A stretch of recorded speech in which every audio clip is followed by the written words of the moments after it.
Estado y Derecho Procesal Penal. El día de hoy contaremos con dos temas. El primer tema es la investigación del delito y la cadena de custodia del nuevo proceso penal, que estará a cargo del doctor Toribio Paulino. Y el segundo tema es el sistema de evidencias en el nuevo Código Procesal Penal. Señora Conferencia, realmente es un alto honor estar esta tarde en una de las más importantes tribunas académicas del Foro Nacional, compartiendo algunas inquietudes, conceptos, procedimientos referentes al arte de la pesquisa, a la metodología de investigación del delito dentro del marco del nuevo proceso penal.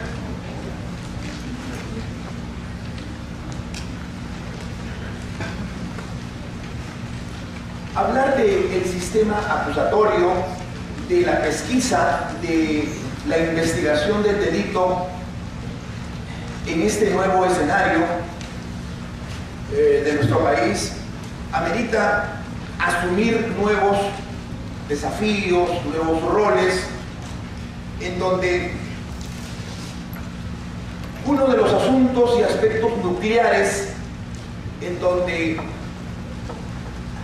fiscales y policías tienen que concentrarse es en determinar, acreditar, demostrar en primera instancia si el hecho motivo de acusación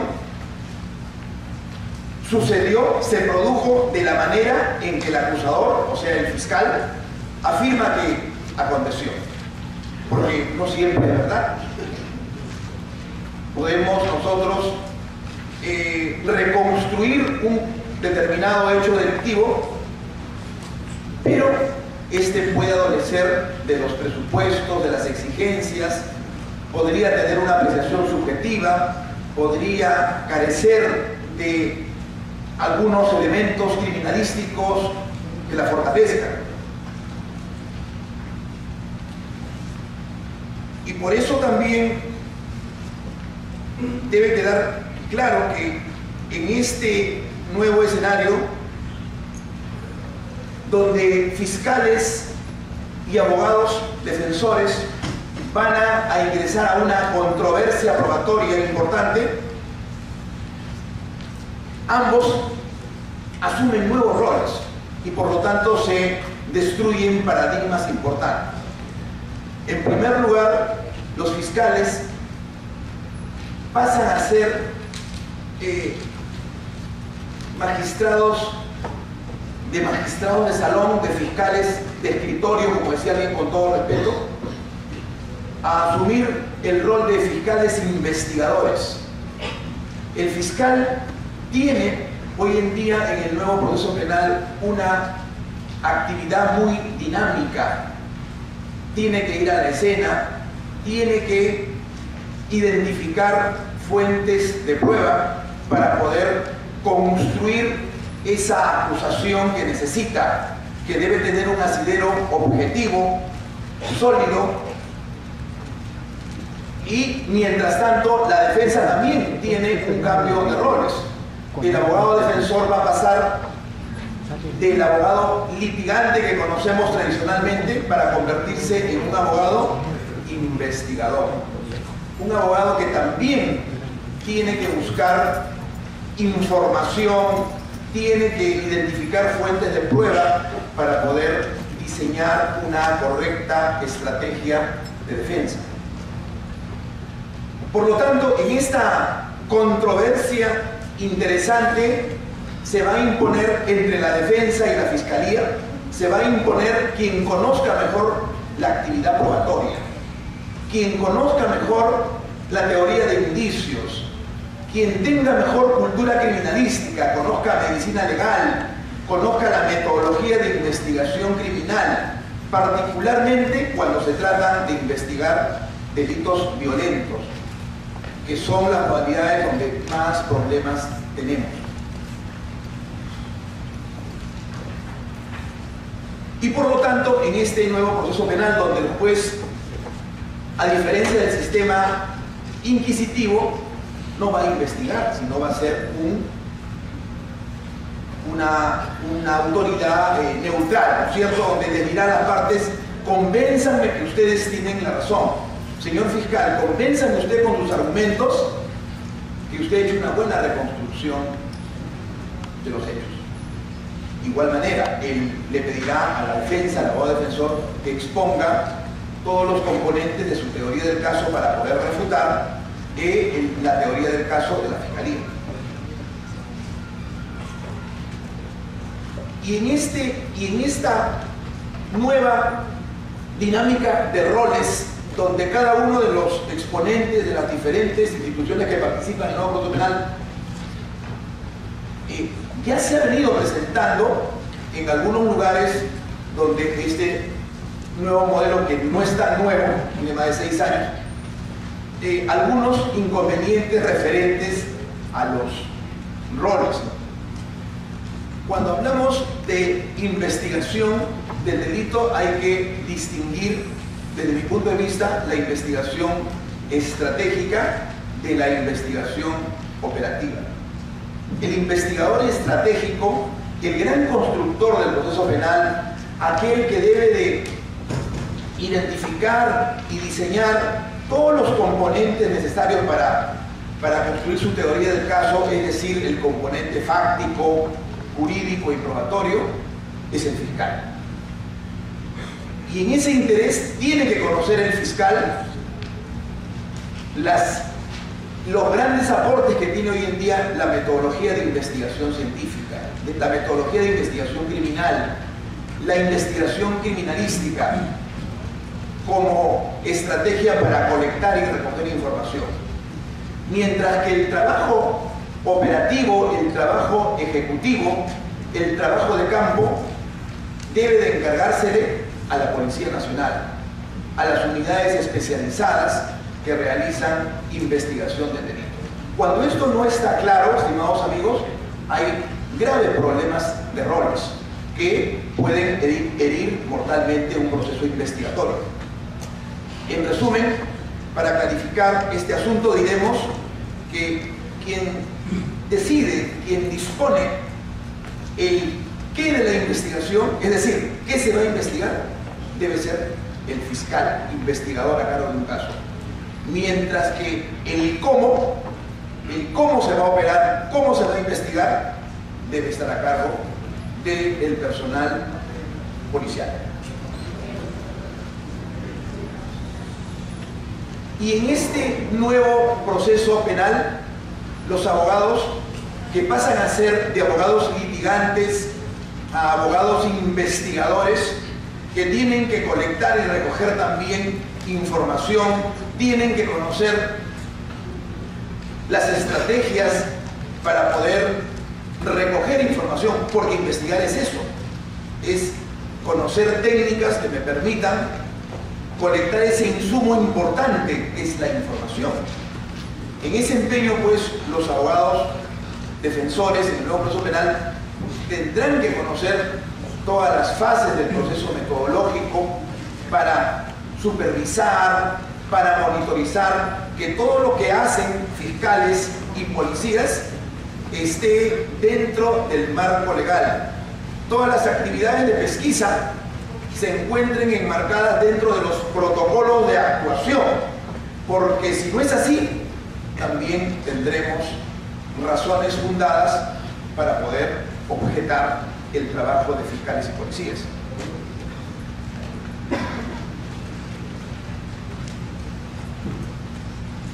Y entonces la defensa, a diferencia del sistema inquisitivo, no puede asumir un rol pasivo, no puede él estar pendiente de las actuaciones de prueba de cargo o de descargo que pueda realizar la Fiscalía, ¿no? Bien.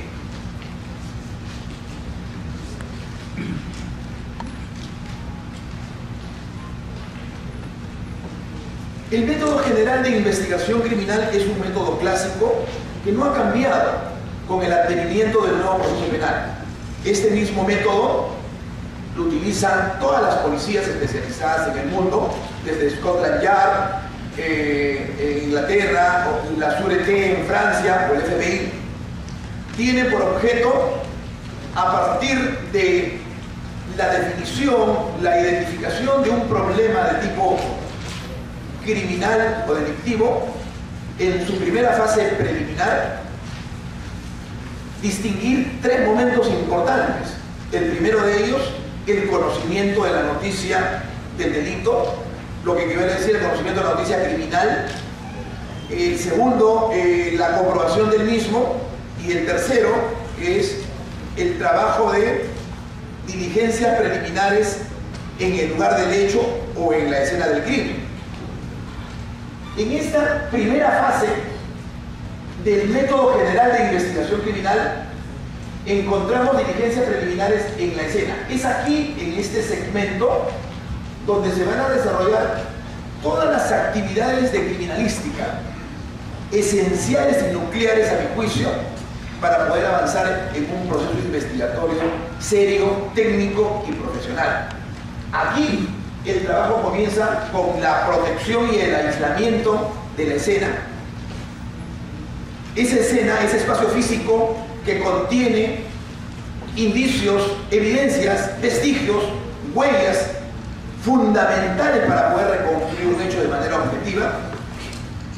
Y luego de las coordinaciones y el tratamiento y el trabajo propiamente en función a la doctrina criminalística, se concluye con esa medida de seguridad para garantizar que esos elementos fácticos, esos testigos mudos de la escena, esa tarjeta de visita que deja un delincuente en este espacio físico, no se va a alterar, no se va a contaminar, no se va a destruir, y va a llegar en las mismas condiciones a su destino final, en un proceso acusatorio. ¿Cuál es ese destino final? El juicio oral. Entonces, este es el aspecto importantísimo del trabajo criminalístico que debe fortalecerse, como veremos más adelante, con las recomendaciones que vamos a hacer. Pero no termina una investigación con el trabajo o el tratamiento de la escena. Luego de esta gran diligencia, en todos los operadores penales que trabajan en la escena, es decir, fiscales, médicos forenses, policías peritos y policías pesquisas, deben de reunirse, interactuando, generando una tormenta de ideas, y debe de realizarse lo que nuestro maestro don Pedro Ruiz Chunga le llama apreciación preliminar reconstructiva, donde a partir de un enfoque preliminar, luego de trabajar la escena, estos operadores estén en condiciones de cumplir el famoso principio de continuidad de la investigación. Es decir, cuando uno tiene conocimiento de un delito, la pesquisa, la investigación no puede detenerse. Entonces, estas apreciaciones preliminares van a permitir ya tener una idea de cómo podemos orientar correctamente, cómo podemos plantear hipótesis, que es la segunda fase de toda la metodología, pero estas hipótesis tienen que estar en función a los hallazgos de la escena. Y así llegamos a la segunda fase, que es el planeamiento. En esta etapa, los encargados de la investigación ya en el nuevo código, fiscales y policías, trabajando juntos, trabajando coordinadamente, trabajando en binomio, deben de postular hipótesis y deben hacer una planificación de todas las actividades y diligencias forenses que deben de cumplir según cada caso.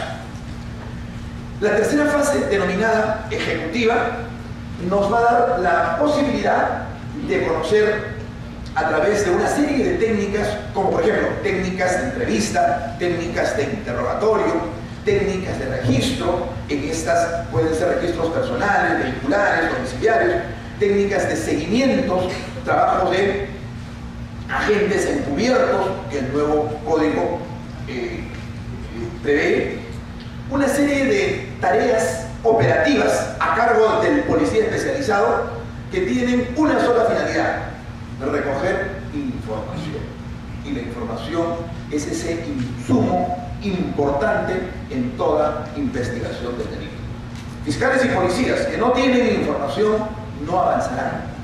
Fiscales y policías que no manejan las técnicas de recolección de datos, particularmente cuando investigan criminalidad organizada, tendrán solamente el estatus de investigadores teóricos, investigadores de tiza y pizarra. Por eso es importantísimo activar, potenciar y conocer las destrezas y habilidades que se requieren para la ejecución de todas estas tareas operativas. Y tenemos la cuarta fase, que es la fase final, la fase de las conclusiones, donde hay que formular documentos, principalmente el informe final que exige el nuevo modelo, en donde daremos algunas características más adelante. En resumen, este proceso metodológico clásico es el mismo. Lo que varía es, hoy en día, la coordinación estrecha que debe haber entre fiscales y policías, distinguiendo bien la función de conducción estratégica del delito y conducción material del mismo. Pero vamos a internalizar un poco más, porque lamentablemente por algunas informaciones sesgadas en algunas capacitaciones y eventos, tenemos una idea de que investigar solo es tomar declaraciones, investigar solo es notificar, y el proceso investigatorio es un proceso mucho más grande que esas actividades que he señalado. Investigar es realizar actividades metodológicas, realizar una serie de técnicas de una manera continua, es decir, de una manera permanente. Cuando uno investiga delitos, no se puede ir de franco, no se puede hacer docencia, especialmente las primeras 48 horas son fundamentales para poder determinar, particularmente cuando se investigan delitos contra la vida, ¿no? Y ahí tenemos algunas fallas, porque cuando los investigadores se detienen por alguna razón, entonces ya el proceso investigatorio no cumple o puede, digamos, estancarse de manera peligrosa.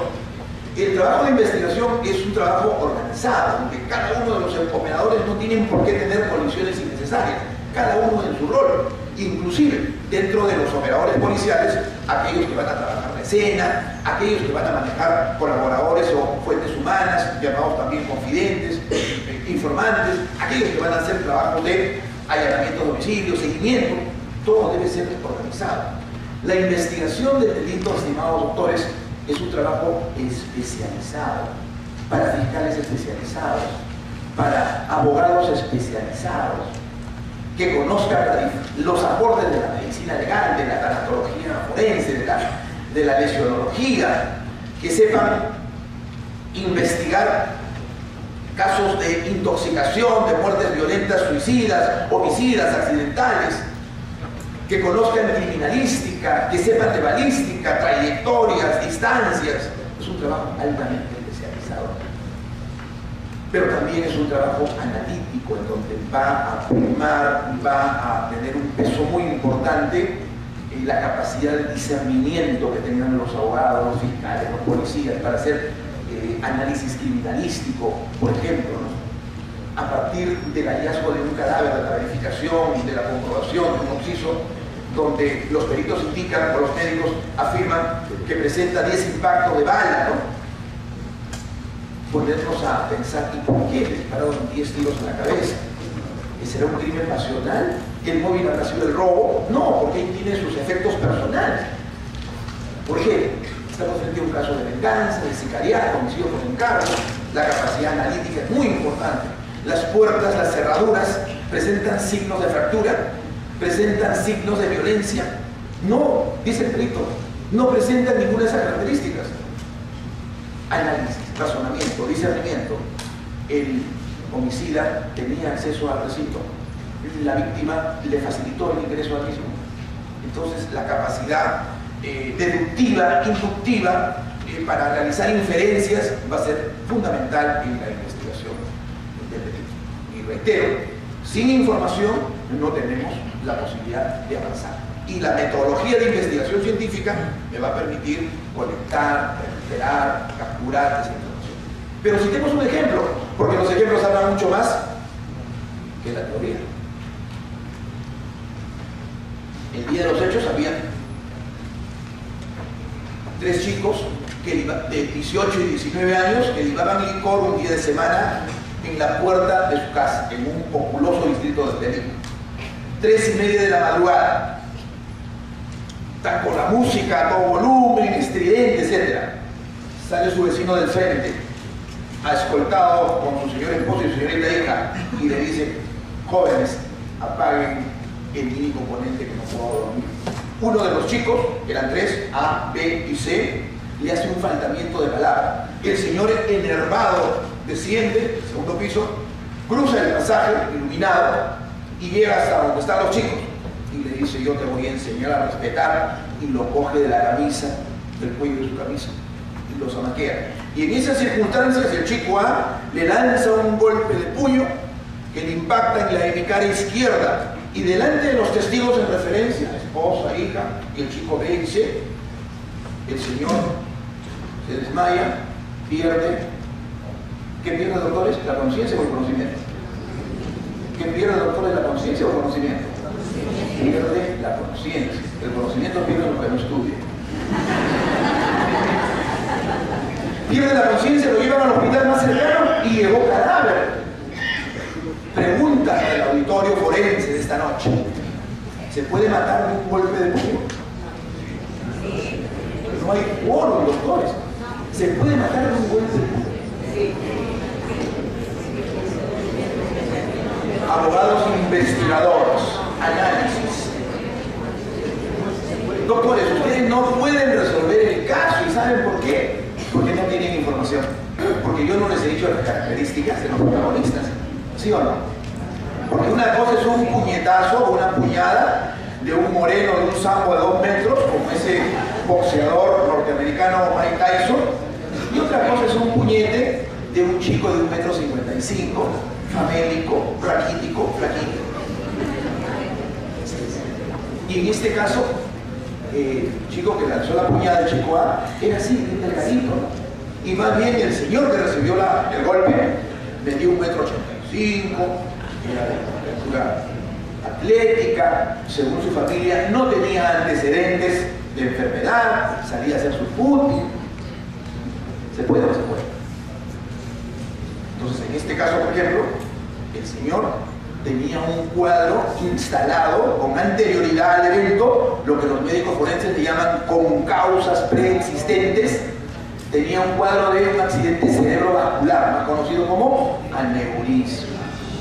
Aneurisma, ¿no? Así es que estaba bien completo. Sabemos lo que es el aneurisma, ¿no? Son unas dilataciones de algunos vasos sanguíneos que generalmente están en la boya craneana, así como las varices, y una impresión, un golpe leve y se revienta.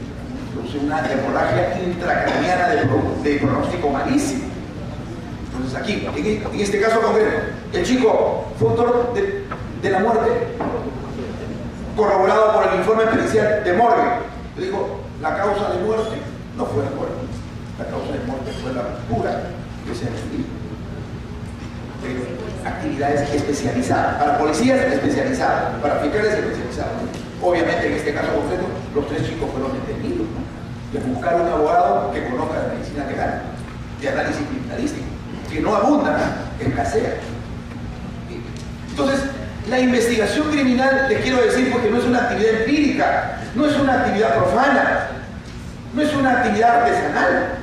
La metodología de investigación criminal es una actividad metodológica que tiene pasos y que nos sirve, como dice el código, para recuperar, para capturar esos elementos de convicción que necesitan los fiscales para construir una acusación. Porque si no hay esos elementos de convicción, el fiscal no va a poder construir esa acusación. Algunos encargos que el nuevo proceso penal le hace a la policía, y está consignado en el artículo 330 de diligencia preliminar, que es parte de la primera fase de este proceso, que es investigación preparatoria. Entonces, ¿qué dice? El fiscal puede, bajo su dirección, requerir la intervención de la policía o realizar por sí mismo diligencias preliminares. Nosotros creemos respetuosamente que todas las actividades de corte de tipo operativo deben encargárseles a la policía, porque para eso el policía estudia de su alma mater. estudia investigación criminal 1, investigación criminal 2, criminalística 1, criminalística 2, pero sobre todo tiene 10, 15, 20 años de plan. Entonces, se debería integrar. ¿Qué está pasando en algunos distritos judiciales? Por ejemplo, como Arequipa, como Trujillo, que el fiscal, algunos fiscales, amigos, no le dan ese trabajo y ellos lo investigan. El caso está en investigación, en el plazo correspondiente, se cumple este plazo y no hay resultado. Entonces nosotros consideramos de que por lo menos en delitos violentos, este encargo debe recaer en la policía especializada. Las diligencias preliminares tienen por finalidad inmediata realizar actos urgentes e inaplazables, destinados a determinar si han tenido lugar los hechos, así es, porque todo lo que se denuncia no siempre es delito, y asegurar los elementos materiales, individualizar a las personas, así es. Esa es la finalidad de los actos de las diligencias preliminares. Urgentes e inaplazables. Por ejemplo, en una muerte sospechosa de criminalidad, ¿cuáles son las diligencias urgentes e inaplazables? La solicitud de pericia, por ejemplo, ¿no? Donde fallamos. Cuando estamos investigando una muerte hay que pedir grupos de pericias y no podemos olvidarlos porque son urgentes e inaplazables. Por ejemplo, en la escena habrá que pedir una inspección criminalística en la escena para buscar huellas digitales, huellas de pisadas, cabellos, vellos públicos, mancha de sangre, tipo goteo, tipo cubrimiento, tipo charco, armas, en la escena. Pero también en el cadáver tenemos que pedir pericias. ¿Qué pericias, por ejemplo? Exámenes toxicológicos de dosaje típico, exámenes balísticos, exámenes de absorción atómica en su momento. Porque si el policía o el fiscal se olvidan de pedir una pericia de absorción atómica, por ejemplo, donde una persona dice, sí, yo lo maté porque él me estaba asaltando y me disparó. Entonces, hay que tomar esa prueba de absorción atómica. ¿Y para qué sirve, doctores? Para recoger cationes metálicos, ¿no? Restos de disparos, se llaman plomo, bario y antimonio. Pero, ¿y si no le piden? Si por falta de cultura criminalística los operadores no le sacan esa muestra, pues de la morgue se va para que provee y no tome el alma. No va a ir el policía a decir, señores, por favor, presten su muerto, que fue ubicado. Urgentes e inaplazables. Y ahí fallamos. Las fotografías. No se toman fotografías como un 15 años, como un evento social. Hay una lógica para tomar, hay una secuencialidad. Hay que ir, dicen los fotógrafos forenses, de lo general a lo particular. De lo particular al detalle y del detalle al ultra detalle. Por ejemplo, un orificio de entrada, un orificio de salida, un traumatismo. Abogados, fiscales, todos tienen que estar contribuyendo a que se haga todo lo que está dispuesto ya en los manuales y los protocolos de actuación criminalísticos, médicos, legales, etc.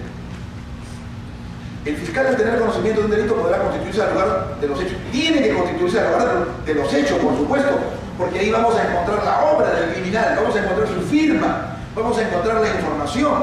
Y el fiscal debe ir al lugar del hecho, no a hacer el papel de perito, como sucede en algunos delitos judiciales. El fiscal no es perito. Pero cuando se confunden los roles, entonces encontramos algunos fiscales que quieren recoger. Eso no hace pues el perito policial. Pero el fiscal tiene que saber criminalística, por supuesto que tiene que saber. ¿Por qué? Porque el fiscal tiene que supervisar la solicitud de pericias y tiene que monitorear o disponer que se cumplan los protocolos de actuación. Por ejemplo, la cadena de custodia. Ya no se puede recoger en una misma bolsa, hecha las prendas íntimas, hecha el polo, hecha, ¿no? Y todo, como veremos, la cadena de custodia tiene importancia capital. Entonces el fiscal irá a supervisar, a controlar que se cumplan las exigencias de los protocolos de actuación. Y cuando esto no se cumple, hay problemas. Por ejemplo, hemos tenido, el año pasado un caso, brevemente les cuento también, un oficial de la Fuerza Aérea murió en el interior de Las Palmas. ¿Se acuerdan de este caso? Llegó la fiscalía de turno, rápidamente, llegaron los operadores, la coordinación rápido, y todos lo hicieron en la escena, en el interior de un aeropuerto militar, al costado de un hangar. El cuerpo de un mayor uniformado que presentaba un orificio de bala en la región, en esta zona, en el emitórax izquierdo, más o menos a 1 metro de su mano derecha, su su pistola y comienzan a trabajar pues la hipótesis de suicidio. Entonces, 3 de la madrugada, diligencias urgentes e inaplazables, pericias, todas las pericias, y le sacan la prueba de zona atómica al mayor, en la escena, los peritos policiales, 3 de la mañana. Luego que terminan esta y otra diligencia, el cuerpo es internado en la morgue. A las 10 de la mañana del mismo día, los peritos de medicina legal, los médicos, le vuelven a sacar la prueba de zona atómica. Llegan los resultados, y el resultado que tomaron los policías en la escena, en la zona atómica, ahí vienen, ¿qué salió? Salió positivo para arresto de disparo, plomo, varios testimonios. Y los resultados que tomaron en la morgue, ahí vienen, ¿qué salió? Negativo. ¿Y aquí qué creemos ahora? ¿Quién tiene la razón? O dicho de otra manera, yo les pregunto a ustedes, ¿dónde se extraen las muestras para zona atómica? ¿En la escena o en la morgue? ¿Y dónde dice que se debe tomar en la escena? Porque los médicos, cuando estuvieron cuestionados, a mí nadie me dijo nada. ¿Qué alguien me diga? ¿Dónde dice que yo no puedo tomarle mi morgue? Protocolo de actuación. Sí tenemos, hace más de 2 años, tenemos un manual interinstitucional para el manejo de muertes violentas y muertes sospechosas de criminalidad, que increíblemente está guardado. Muy pocas capacitaciones, en muy pocos eventos se difunde.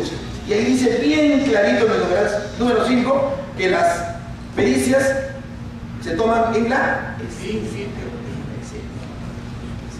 Usted como abogado, cuando detecta alguna mala práctica, puede objetarlo, pues, porque los policías y fiscales no pueden actuar de modo propio, tienen que actuar en función a manejar ese protocolo.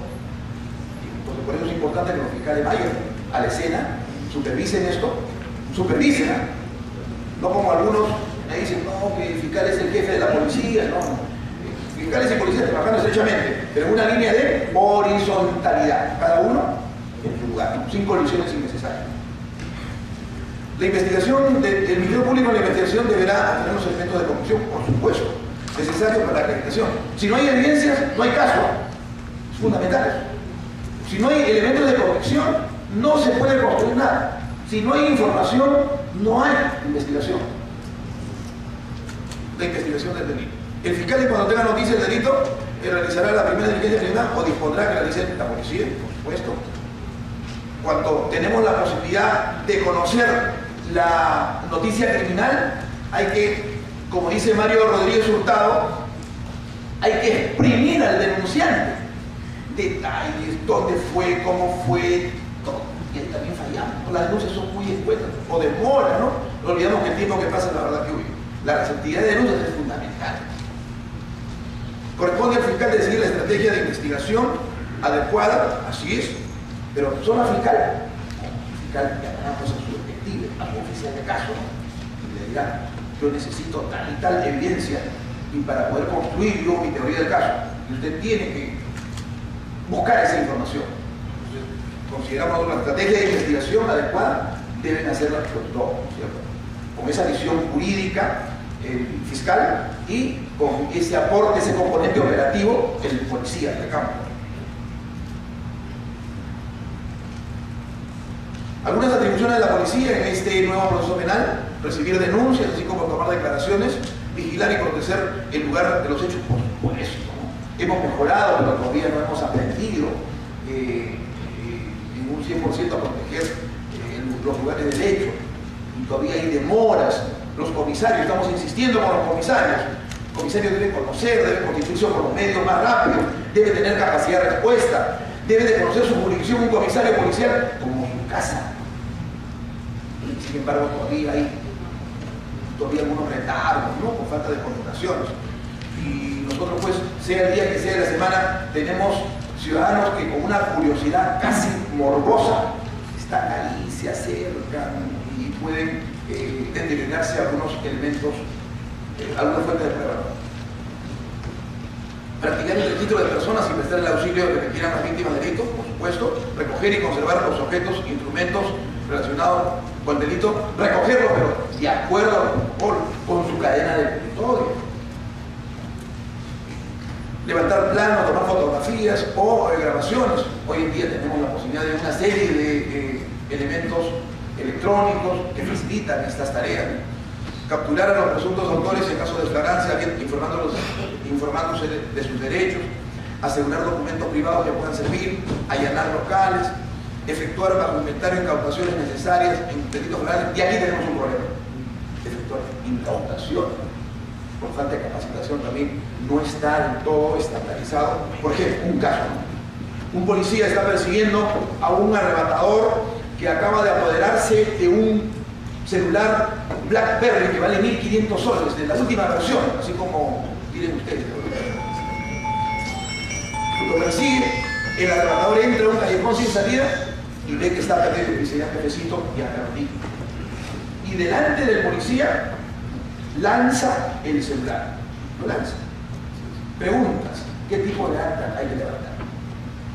Unos están haciendo, por ejemplo, en el norte, dice: es acta de recojo. Otro dice: no, no es acta de recojo, es acta de hallazgo. Otro dice: no es acta de recojo ni de hallazgo, es acta de incautación. ¿Cómo es acta de incautación? Si no le han encontrado en su poder nada. Yo les pregunto a ustedes: ¿qué tipo de acta? Igual sucede en el caso de drogas. Estamos consultando a los expertos en drogas, ¿no? En algunos distritos judiciales están incautando la droga, pues la droga no se incauta, y en otros están haciendo actas de comiso. Entonces, no tenemos una homogeneidad que es necesario en este proceso penal y que las capacitaciones podríamos tener. Hemos conversado con fiscales que tienen experiencia ya en distritos judiciales donde hay gran dinámica procesal penal, por ejemplo, tipo Guacho, Arequipa y Trujillo, y nos dicen: a mí no me interesa el título, el rótulo, a mí lo que me interesa es el contenido del acta. Entonces, más o menos el acta en el caso del arrebatador, del BlackBerry, será pues mientras observó que una persona identificada como XX en el acta arrebató, lo persiguió, ¿no? Y luego, en presencia del suscrito, dirá el policía en su acta, ¿no? ¿Qué hizo? En presencia del suscrito, lanzó, en presencia del suscrito, ¿no? Y ahí detallar, ¿no? No solamente decir, pues, un teléfono BlackBerry, rosadito, nada más, ¿no? Sino todas las características. Entonces, eso hay que practicar. El tema de la documentación, de la formulación de actas, todavía es un tema pendiente.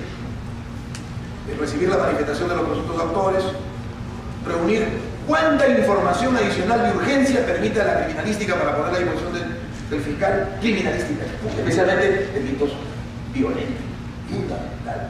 Este código es eminentemente probatorio, hay que demostrar, no basta con que me parece, no basta que sea un indicio, hay que demostrar, y criminalística nos ayuda mucho. Y dice las demás diligencias y procesos de investigación necesarios para un mejor, o sea, te deja ahí. Si te falta algo, las demás diligencias, todo lo que está en la metodología de investigación del delito. Hay que hacer seguimientos, hacemos seguimiento para conocer los contactos de una banda de asaltantes, de una banda de narcotraficantes, etc.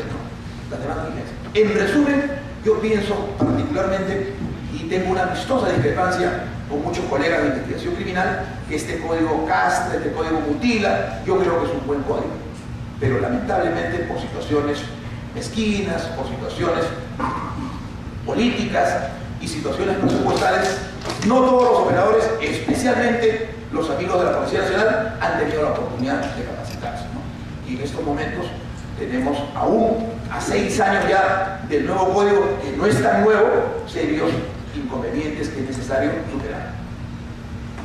El informe policial que hay que llevar al fiscal, que por supuesto no debe contener ninguna calificación jurídica, pero sí debe tener conclusiones, debe tener un análisis, por supuesto que sí. Alguien a los policías le dice: no, pero los policías no pueden calificar, no pueden hacer eso, y solamente los informes policiales de algunos lugares, por ejemplo como Tarapoto, donde estuve hace poco, están haciendo una relación de diligencia. Se notificó a Pedro, a María, a Juan, a Pepe, y con eso lo devuelven. En el informe policial podemos hacer análisis de los hechos, podemos concluir.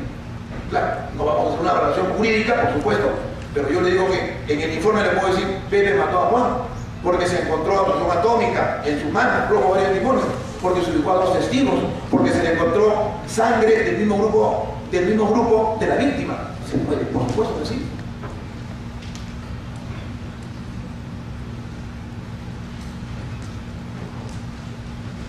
Vamos a avanzar por el tiempo y entramos al tema ya de la cadena de custodia, que corresponde al ámbito netamente criminalístico, ¿no? Criminalística tiene principios y por eso es válido. Tiene principios científicos. Dice, por ejemplo, el primero de ellos, el principio de uso, ¿no?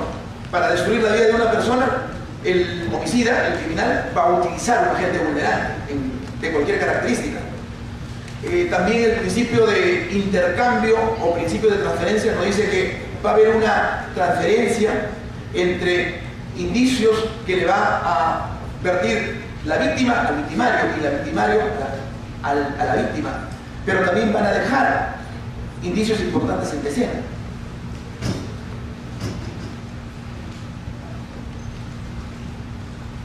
Toda esta dinámica que se produce en el lugar de los hechos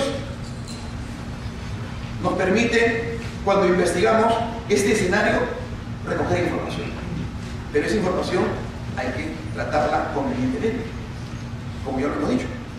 Esos casquillos, armas de fuego, huellas digitales, celulares, etcétera, tienen que ser recogidos correctamente. Porque si no, vamos a tener pruebas prohibidas, pruebas ilegales, ¿no?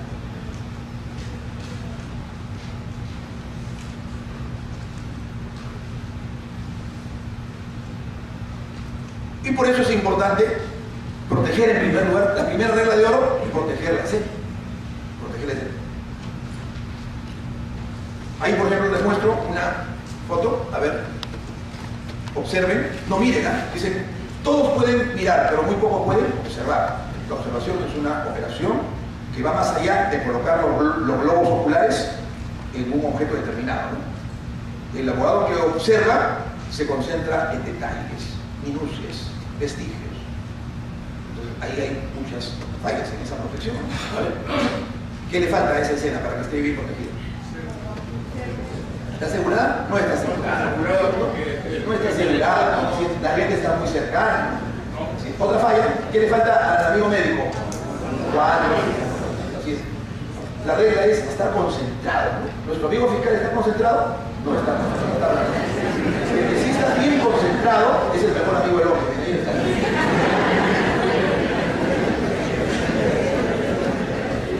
¿Y por qué hay que proteger la escena? Porque toda escena tiene un mensaje. Tiene un mensaje. Y ese mensaje hay que descifrarlo. Hay que recogerlo. Por ejemplo, acá vamos a ver un caso. Observen. Estamos observando un revólver. El revólver, a diferencia de la pistola, tiene un mecanismo de rotación que se llama tambor, en cuyo interior hay unos orificios llamados recámaras. En el interior de estas recámaras hay, ¿qué cosa hay, doctores? Balas, casquillos o cartuchos. Cartuchos, proyectiles es lo que sale, ¿no? Cartucho es el todo, ¿no? Y eso está en la recámara. Bien, entonces es importante que ustedes se percaten de la rotación. ¿Cómo está rotando el tambor? ¿De manera horaria o de manera antihoraria? Anti, ¿no es cierto? Claro, eso va a ser importante para que lo sepan en el caso. Bien, así es. Y ahí vemos el tambor. Y un planito, ¿eh? Un planito para que ustedes ubiquen. A esta recámara vamos a llamar el 1, el 2, el 3, el 4, el 5 y el 6. En función a esto, ¿ok? En función a esto. Entonces, observando la parte, esta zona que estoy señalando con el puntero, vamos a darnos cuenta en cuál de estas zonas hay una hendidura para decir, ah no, acá no hay nada, por lo tanto, conclusión, son cartuchos completos. Y a diferencia de estos cartuchos completos, vamos a observar acá el 5 y el 6. Miren, tienen acá una hendidura, ¿no? Una zona cóncava. Estos son casquillos disparados o percutidos, como dicen los balistas, ¿no? Así es. Bien. Entonces, una situación, un problema. A ustedes los contratan, me dicen, doctora, dijo que su enamorada lo había dejado, el amor entre ellos se había extinguido, se había enfriado, luego de cenar ingresó a su cuarto y él trabajaba en una compañía de seguridad, tenía su arma de fuego, su revólver, marca de hueso, y hemos escuchado un disparo y hemos subido y lo hemos encontrado en su cúbito dorsal y a 10 centímetros de su mano derecha hemos encontrado su arma de fuego. Pero tenemos dudas porque él compartía su dormitorio con su primo y con su primo obviamente tenían algunas desavenencias. Así que yo quiero usted, doctora, que ha estudiado sus cursos de criminalística, de medicina legal, de balística, el fiscal está ahorita en camino para hacer la diligencia de levantamiento de cadáver y quiero contratarla para que usted se haga cargo del caso. Preguntas a ustedes. Si fuera un suicidio típico, el arma está cargada con 6 cartuchos y hace uso el potencial suicida de un solo cartucho, ¿dónde deberíamos encontrar el casquillo? ¿En cuál de estas recámaras? ¿En el 1, en el 2, en el 3, en el 4, en el 5, en el 6? ¿O en cualquiera? No.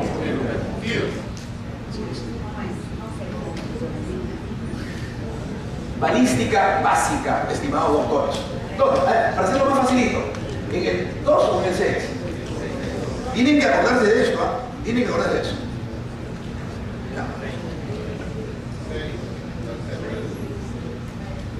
A ver. ¿Dónde, doctores? Ni en el 2 ni en el 6. Aquí vamos a encontrar en el 1, en línea. En línea, porque inicialmente, doctores, aquí está el cartucho que lo mata, pero con la rotación, cuando comienza a jalar el gatillo, comienza la rotación en sentido antihorario. Y aquí el martillo toca el fulminante y aquí sale el proyectil o bala, sale y aquí se queda el casquillo. Por lo tanto, cuando se produce la inspección técnico-criminalística en escena, cuando comienzan a manipular el arma, estos detalles les cuento que suelen pasarse por alto. Entonces un abogado penalista detecta. Y si no encuentro acá, hay que preocuparse. Para eso sirve la balística, hay que aplicarla. La balística no es CSI. La balística y la criminalística se operativiza, se instrumentaliza, se aplica. Este es otro caso que sucedió en... A ver, un caso en donde la fiscalía en el Trujillo, en Chiclayo, no recuerdo bien, se hizo pues un problemón, con mucho cuestionamiento, ¿no? En resumen, qué pena que no se vea bien, pero bueno. Un chico es hallado en el interior de este terreno con una urbanización en construcción en Trujillo con 2 impactos de bala. Un primer impacto de bala en esta zona y un segundo impacto de bala en la región bucal. Entrada y salida. Doctores, ¿suicidio u homicidio? ¿Se pueden disparar, se pueden suicidar disparándose 2 veces? Parece que no, parece. Entonces la fiscalía concluyó y dijo, no, ¿cómo se va a disparar? ¿Cómo va a ser un suicidio 2 veces con 2 tiros? Sí, es un suicidio. ¿Y saben por qué? Porque el primer disparo fue acá y no penetró la tabla ósea, no perforó. Por una deficiencia en el proyectil que los balísticos le llaman hidratación, que por asunto de mal almacenaje, de humedad, los cartuchos pierden su potencia, se disparó y no ingresó, ahí está. Entonces se extrajo y se mandó a la pericia balística para confirmar lo que les comento. Entonces el primer tiro fue acá, pero como no ingresó, el segundo fue acá. Entrada y salida. ¿Y qué pasa? Porque además cuando uno investiga suicidios, estimados doctores, hay que explorar, hay que indagar los estados pre-suicidas. O sea, las personas se matan porque están contentos, se matan porque tienen problemas, se matan porque tienen problemas de salud, ¿no? Tiene usted un cáncer al colon, 4 meses de vida, ¿se deprime? Tiene usted un problema económico, bien, ¿no? Pero adivinen por qué se mata la gente con más frecuencia. ¿Cuál es el número 1 que deprime a la persona? Esas personas que se involucran en amores turbulentos, en amores tempestuosos, en amores prohibidos y terminan a los candidatos. Entonces hay un estado pre-suicida que los investigadores tienen que explorar. Hay un cambio de conducta, ¿no?, que en la práctica es muy poco. La psicología forense, una de las ramas de criminalística, me va a ayudar a conocer esta característica, ¿no? En el caso Pfeffer también operó pues el tema del principio criminalístico de transferencia o intercambio, ¿no? Como sabemos, la señora Pfeffer el día de los hechos se defendió heroicamente de su homicida, de su atacante, y nuestros biólogos policiales de gran nivel en nuestro país lograron ubicar el denominado sarro unguial, que es una sustancia que recogen de la base de las uñas y que está compuesto por restos de sangre, restos de tejido epitelial, a veces cabellos, y que es importantísimo. En este caso concreto, esa muestra permitió, ¿qué cosa? Hacer el ADN, y luego cuando Trujillo Supina, el sicario colombiano, se ufanaba en el interior de una cárcel argentina que había hecho varios trabajitos en el Perú y que entre ellos su obra más célebre era haber matado a una empresaria. Entonces se coordinó nuestra DIRINCRI a través de los canales respectivos, la Policía Federal Argentina, que también tiene un gran nivel, se sacó una muestra y el resultado fue positivo. ¿Qué hacen restos de tu piel? ¿Qué hacen los restos de tu sangre? En las uñas de la señora Pfeffer. Potente, categórico. Es evidencia, ¿no? Entonces, tal vez así, siendo realmente un avesado delincuente, él se ha declarado convicto y confeso. Así que lo único que falta en ese caso, ¿qué cosa es? Identificar quiénes son los autores inmediatos. Entonces, criminalística sirve para eso, ¿no? Doctores, me ha ganado la hora, yo voy a terminar. Disculpen, no voy a poder desarrollar la cadena de custodia, que los he traído acá, lo voy a dejar acá y concluyo simplemente en 2 minutos diciendo lo siguiente. Este nuevo sistema acusatorio necesita fortalecer la labor de la policía. Hay muchos distritos judiciales en donde nuestra Policía Nacional, faltando un mes, faltando 15 días, ha tomado nota, ha hecho un par de conferencias y listo. Este nuevo proceso penal necesita policías técnicos, policías profesionales, policías especializados, que conozcan el arte de la pesquisa, que conozcan el análisis criminalístico, para que sean de gran utilidad al gran constructor del nuevo proceso penal, que es el fiscal. Y para eso hay que trabajar, hay que apoyar la especialidad policial. No podemos permitir que en un país donde la criminalidad nos acecha por todas las esquinas, tengamos pues por criterio de 2 o 3 guardianes del pasado, tengamos policías todistas, es decir, policías que conocen de todo, tienen un mar de conocimientos, pero con 1 centímetro de profundidad. No, vamos a apoyar la especialidad. En segundo lugar, doctores, hay que derribar los muros y paredes que históricamente han separado a las ciencias forenses en general de las ciencias penales. Hoy en día es imposible litigar, como dice el maestro José Neira Flores, solamente con el conocimiento del derecho penal o del derecho procesal penal. Necesitamos fortalecer la investigación, porque el fiscal hoy día es un fiscal investigador. El abogado no es un abogado, hoy día es un abogado investigador. Hace poco en un evento el doctor César San Martín nos decía, se ha capacitado los operadores del nuevo código en técnicas de identificación oral, lo cual está muy bien, interrogatorio, contrainterrogatorio, etc. Se ha entrenado en técnicas de salidas alternativas, por supuesto que está bien, pero donde falta, decía el doctor San Martín, una pata a la mesa, donde hay que apoyar más, es en las técnicas de investigación. Y en tercer lugar, tenemos que incorporar estos contenidos criminalísticos, médico-legales, de investigación criminal en los pregrados, en las universidades, en la Facultad de Derecho, en los posgrados. Es increíble que solamente en Lima, ya estamos a pocos meses de la puesta en vigencia en Lima, donde será la gran prueba. En Lima solamente tenemos una maestría en criminalística, una. Estamos esperando el último. Hay que estudiar, hay que apoyar este tipo de cosas.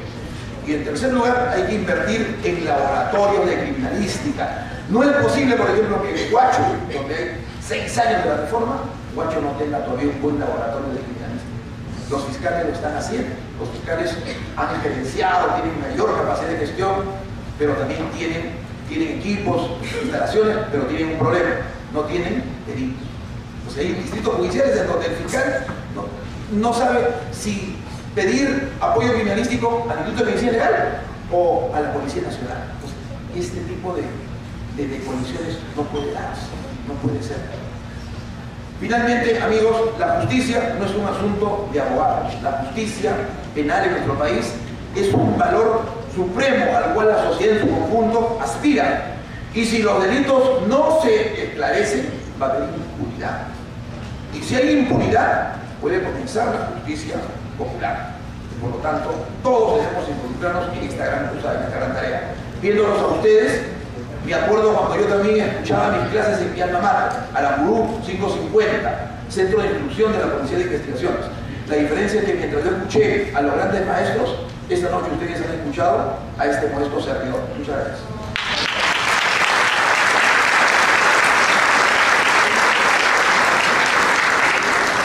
Preguntas concretas, señor expositor.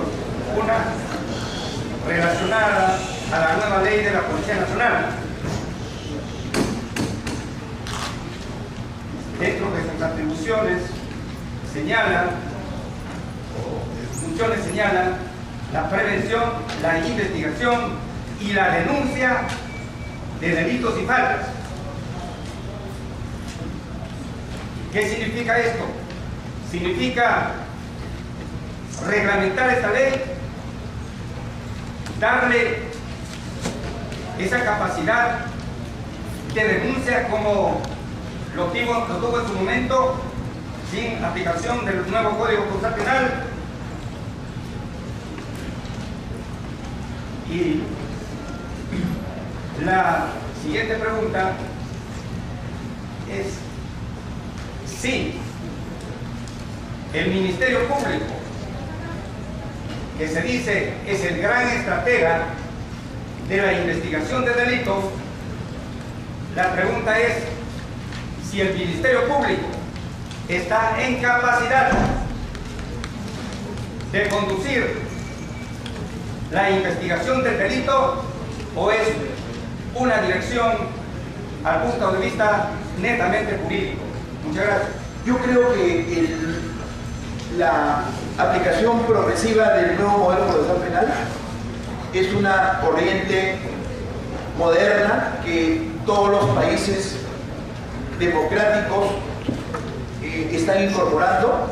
Como lo dije antes, es un gran instrumento legal, pero ha sucedido que nosotros en nuestro país, por situaciones mezquinas, hemos tenido muchas controversias y no ha existido esa capacitación que han tenido otros países. Por ejemplo, nuestros vecinos, los chilenos, no me gusta poner este ejemplo, pero solamente hago referencia. Cuando estuvieron en el año 2000, los chilenos tienen ya 13 años este nuevo modelo, ellos no comenzaron a incomodarse como sucedió acá. En nuestro país, ellos pidieron ya, que se instale el nuevo modelo procesal penal en Chile, pero pedimos dos cosas. Uno, capacitación, y todos los policías de la PDI de Chile fueron capacitados en las mejores escuelas forenses del extranjero, los oficiales, y en Chile mismo hubo una gran tarea de entrenamiento. Y la segunda exigencia que pusieron los chilenos fue laboratorios de criminalística a nivel nacional. Chile, que no nos guste, tiene los mejores laboratorios forenses de AFIS, IBIS, de base de datos en ADN de toda la región. Entonces, nosotros, la reforma, como yo le digo con todo respeto, nos ha agarrado en paños menores, especialmente a la Policía Nacional.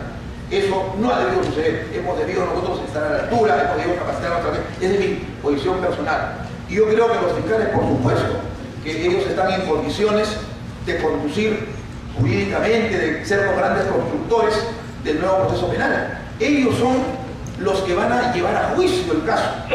Entonces, reitero, no hay que entender la relación funcional policía-ministerio público como una relación de subordinación. No, he dicho horizontalidad. Y los fiscales han tenido en estos últimos años gran capacitación, grandes tareas, grandes eventos en donde ellos han traído expertos de otros países, Chile, Colombia, de Estados Unidos, en donde han entrenado y continúan adiestrando a sus cuadros que tienen a cargo estas responsabilidades a nivel nacional.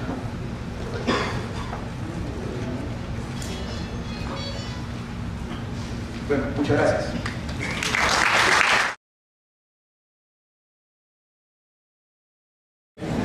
Bien, para continuar con la conferencia, la última ponencia está a cargo de la doctora Cici Villavicencio Ríos. La doctora es ex juez de investigación preparatoria de Baura y experta en dirección de audiencias y investigación. El día de hoy nos va a tratar el tema del sistema de audiencias en el nuevo Código Procesal Penal. Tenemos que tener la conciencia absoluta de hacer las cosas en el momento oportuno y cuando estamos preparados, porque de lo contrario les digo que las audiencias, el abogado que no hace un buen papel y tiene a su costado a su patrocinado, pierde. Y después se desprestigia completamente, porque eso empieza a hablarse. Oye, ¿listo? Ha venido tal abogado que ha dicho esto, mira, y empieza a decantarse. Abogado malo se quedó sin clientes. ¿Por qué? Porque las audiencias son públicas. Se conoce, se ve el desempeño de las partes procesales. No podemos estar a cada rato accionando cuando no existe una razón y es hay un alto porcentaje de que vamos a perder. Las otras audiencias de prolongación y cesación de la prisión preventiva son muy importantes, se relacionan con el mandato de prisión preventiva, sumamente importantes para que sean escuchadas. El proceso especial de terminación anticipada fundamental en el nuevo modelo procesal penal, que es de justicia consensuada. Ahí tenemos que prepararnos muy bien. Y después tenemos las audiencias también para excepciones. En términos generales, el 80% de solicitudes o requerimientos que se presentan en el nuevo proceso penal significan una audiencia. También tenemos las audiencias de la etapa intermedia. En la etapa intermedia está la audiencia de control de la acusación y está la audiencia de control del sobreseimiento y control del requerimiento mixto. Bien, esta es una audiencia bastante complicada. Si tenemos un caso complicado más, aún hay que prepararse mucho. Todo esto significa para el juez como para las partes procesales una preparación sobre el control sustantivo, los hechos son delictivos o no, hay suficiencia probatoria o no, un primer control, el formal ya va cuando ya sabemos que hay un caso, y el control formal implica pues el hecho de que hay que saber cuestionar las pruebas, esta prueba es pertinente o no es pertinente, inconducente o inútil, el contradictorio, tienes un buen fiscal y tú no estás bien preparado, mal. Inclusive pasan los casos a juicio oral sin un sustento porque el abogado no supo hacer bien su trabajo. Y la audiencia de juicio oral ya la saben ustedes. Yo esta noche voy a poner énfasis en estas audiencias porque lo que interesa por ahora es que avancemos en algo. El juicio oral es otro tema, yo he sido juez de juzgamiento también un año y después en otra oportunidad conversaremos sobre eso. Bien, como les decía, en primer lugar, la DIFP es la disposición de formalización de la investigación preparatoria, está mal hecha la abreviación.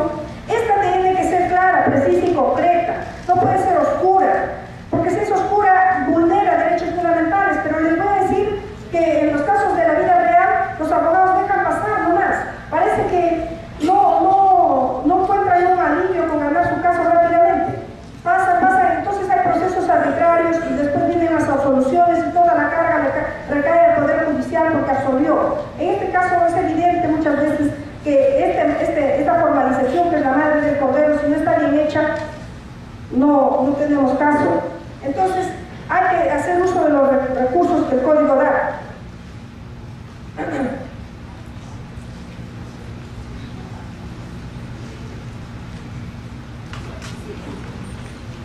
Ya, ya hemos hablado de eso. Bien, las audiencias previas al juzgamiento, muy concretas.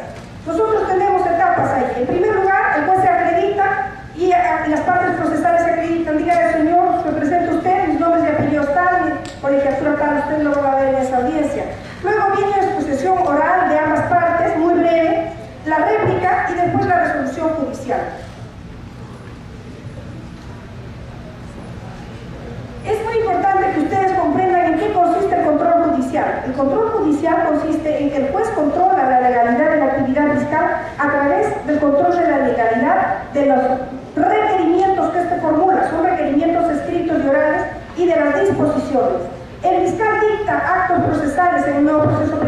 disposiciones, requerimientos y providencias. Y el juez que dicta actos procesales dicta autos y sentencias. Entonces, el juez, en realidad la dirección de la investigación preparatoria la asume el fiscal como pues, una dirección jurídica. No sé por qué se hacen tanto problema con la policía, cuando en realidad los expertos en investigación criminal son los policías. El fiscal también lo tiene que ser, pero la dirección que realiza el fiscal en esa etapa es jurídica. ¿Qué significa jurídica? A través del dictado de disposiciones y a través de la formulación de requerimientos. ¿Qué disposiciones dicta el fiscal? Una de las fundamentales es la de formalización de la investigación preparatoria. Para que haya un proceso, reproduce los hechos delictuosos, las fuentes de prueba y se la da a conocer al juez. Le dice esta persona está siendo procesada, dispone la formalización, formaliza las diligencias preliminares. Entonces tiene ese gran poder el fiscal. Pero para que haya hecho esas diligencias preliminares ha tenido que disponer, ha tenido que dictar la disposición de inicio, está obligado a hacerlo por escrito. La disposición de inicio de las diligencias preliminares, así como la de conclusión. ¿Y qué dice en esa disposición de inicio? Dice, señores de la policía, hagan ustedes esto, en mi opinión. Yo, de fiscal, haría un trabajo de equipo. Vería con las personas que conocen de investigación criminal, haría un trabajo con ellos, en qué consisten estos hechos, qué es lo que vamos a hacer, esta es la estrategia, hágase. Entonces, él así tiene tiempo para ver y otros casos y dedicarse a hacer sus disposiciones, a controlar que todo vaya bien.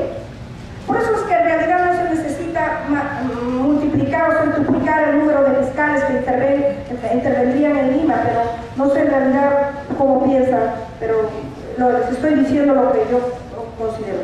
Entonces, el control judicial lo va a realizar a través de ¿qué? Del conocimiento de las disposiciones. Una disposición muy interesante, la de complejidad de las investigaciones. El fiscal, el juez va a controlar pues, que esa disposición no vulnere el plazo razonable, ¿verdad? Entonces en la audiencia el fiscal tendrá que sustentar por qué motivo considera que la investigación es compleja y qué cosas se ha hecho para que esta investigación sea compleja.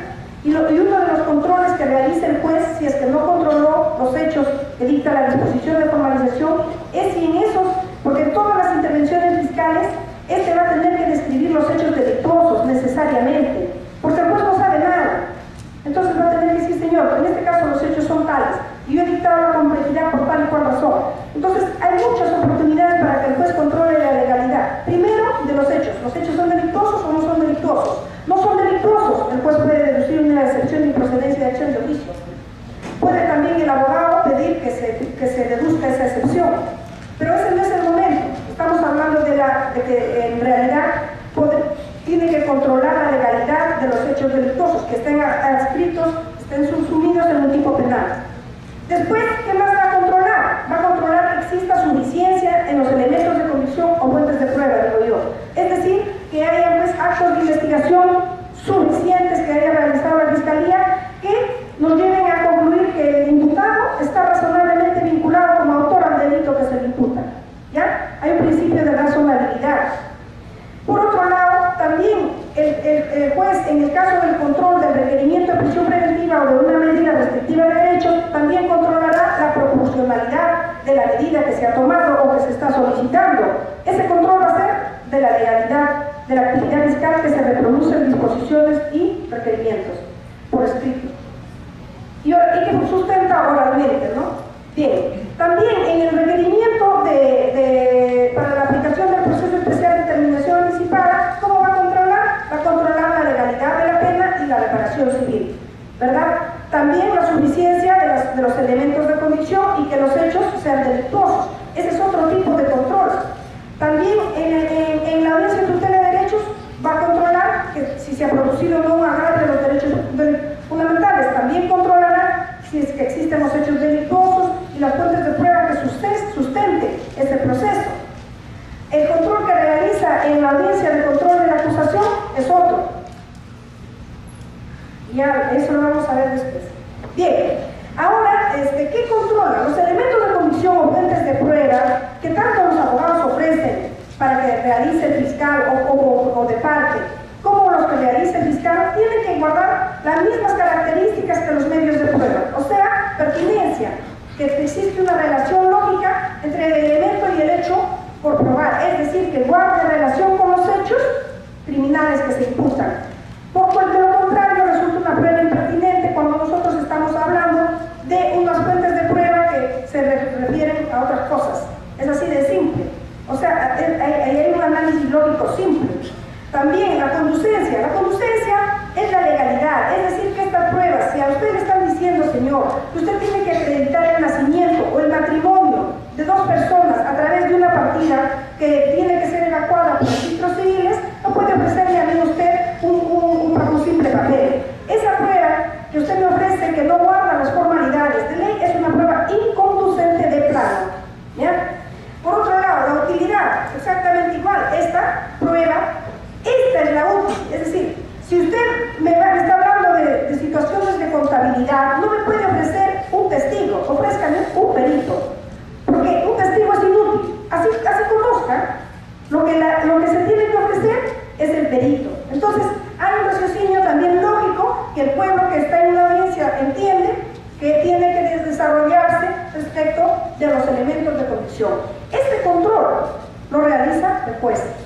También en este control se controla pues la legalidad de las fuentes de prueba, en el caso de las tutelas de derecho que autorizan a que se haga ese control, o de los medios de prueba también en la audiencia de control de la acusación.